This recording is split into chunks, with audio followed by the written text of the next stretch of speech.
Today's winds were so intense that we have been placed under a dust storm warning due to those gusts.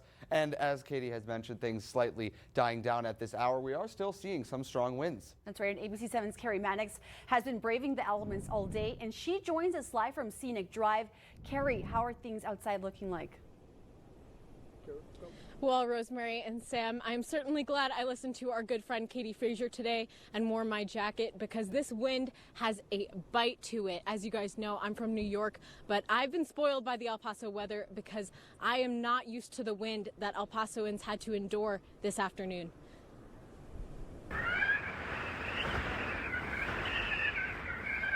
We're getting 70+ miles per hour from El Paso. Sunday, hurricane-force gusts ravaged the borderland. This wind, it gets pretty rough at times.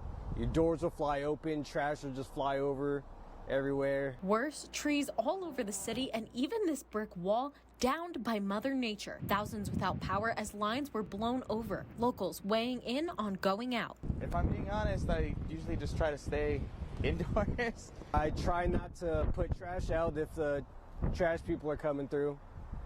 Try to cover up stuff as much as I can. Sometimes like in the road can get like really dusty, so I prefer to pull over. Some who chose to drive faced the consequences. One man said he lost control of his vehicle and crashed, causing a water main break. Thankfully, no one was hurt, but it could have been avoided. Meteorologist Joe DeLizio from the National Weather Service provided tips you should follow during the next dust storm. If you're driving in a dust storm, we tell people to do a few things. We tell them to pull off to the side of the road, make sure all your lights are turned off, your car is turned off, and your foot is off the brake.